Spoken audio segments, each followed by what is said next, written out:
திமுகவின் சார்பாக ஒரு வழக்கு ஒன்று பதிவு செய்யப்பட்டது.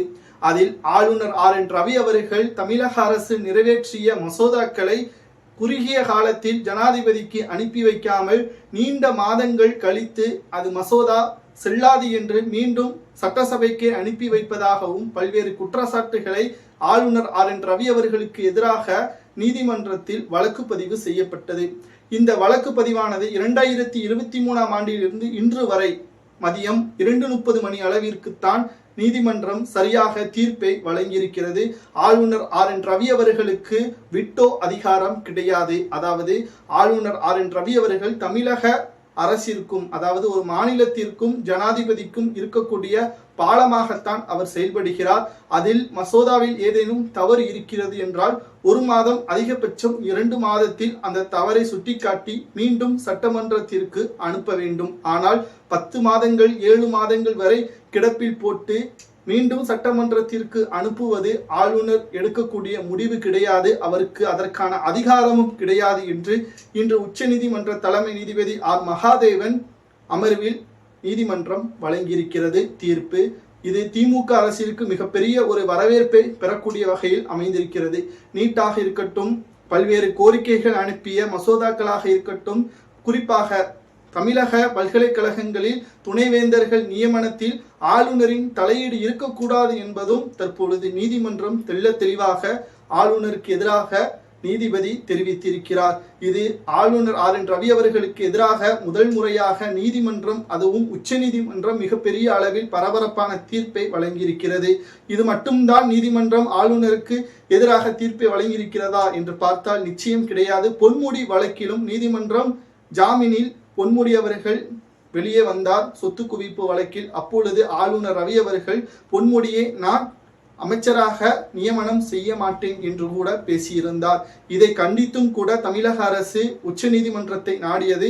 நீதிமன்றமே அவருக்கு ஜாமீனை வழங்கிவிட்டது. ஜாமீனில் வெளியே வந்தவர் அமைச்சராக முடியாது என்று சட்டத்தில் எந்த ஒரு இடமும் கிடையாது. ஆகையால் அவரை மீண்டும் அமைச்சராக நியமனம் செய்வதில் உங்களுக்கு என்ன அதில் வருத்தம் என்று நீதிமன்றமே கேள்வியே ஆளுநர் RN ரவி அவர்களுக்கு கூறியது.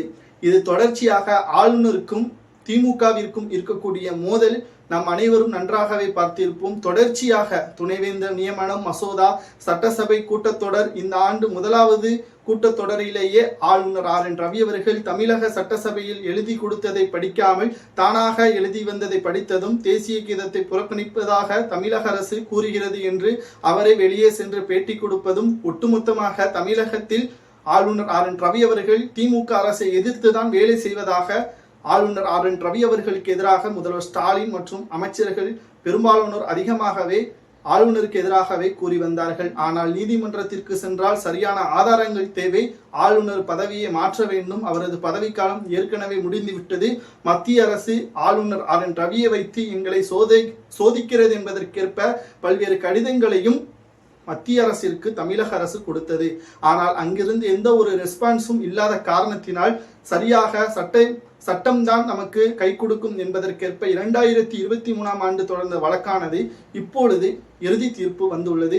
ஒரே கேள்விதான் நீதிபதி மகாதேவன் கேட்டது, உங்களுக்கு விட்டோ அதிகாரம் கிடையாது, உங்களது அதிகாரத்திற்கு உட்பட்டுத்தான் நீங்கள் செயல்பட வேண்டும். தமிழக அரசு கொடுக்கின்ற மசோதாக்கள் ஏதேனும் தவறு இருந்தால் உடனடியாக 1 மாதமோ 2 மாதமோ உடனடியாக சட்டமன்றத்திற்கு அனுப்பி அதற்கான விளக்கத்தையும் கொடுத்து மீண்டும் அனுப்பப்பட்டால் உடனடியாக ஜனாதிபதிக்கு கொடுக்க வேண்டும், காலதாமதம் செய்யக்கூடாது என்பதை தெளிவாக மகாதேவன் தெரிவித்திருக்கிறார். இது தமிழக அரசிற்கு கிடைத்த வெற்றி மட்டுமல்ல, பாஜகவிற்கு விழுந்த மிகப்பெரிய ஒரு மரண அடி என்று கூட கூறலாம். சரி, இதற்கு பிறகு ஆளுநர் என்ன செய்ய போகிறார்? ஜனாதிபதி முர்மு அவர்களுக்கு அனுப்பிய 10 மசோதாக்கள் நிறைவேற்றப்பட்டதாகத்தான் உச்சநீதிமன்றம் கூறியிருக்கிறது. இனி வரக்கூடிய நாட்களிலும் சட்டசபையில் நிறைவேற்றக்கூடிய மசோதாக்களை காலதாமதம் செய்யாமல் நிறைவேற்ற வேண்டும். அப்படி காலதாமதம் செய்யப்பட்டால் ஆளுநர் மீது நடவடிக்கை எடுக்கப்படும் என்பதற்கேற்ப நீதிபதி மகாதேவன் அவர்கள் தெரிவித்திருக்கிறார். இது முதல்வர் ஸ்டாலின் அவர்களுக்கு மகிழ்ச்சியை ஏற்படுத்தியிருக்கிறது. சரி, ஆளுநர் RN ரவி அவர்கள் செய்தது தவறு அல்லது தமிழக முதல்வர் ஸ்டாலின் அவர்கள் செய்தது சரியா என்பதை உங்களது கருத்துக்களை கூறுங்கள். நீதிமன்றம் கிட்டத்தட்ட 2023, 24, 25 நீண்ட மாதங்களுக்கு பிறகுதான் இந்த வழக்கின் முடிவு வெளிவந்திருக்கிறது. ஆளுநருக்கு எதிராக இந்த வழக்கு சரியானதா தவறா என்பதை மட்டும் உங்களது கருத்துக்களை கமெண்ட்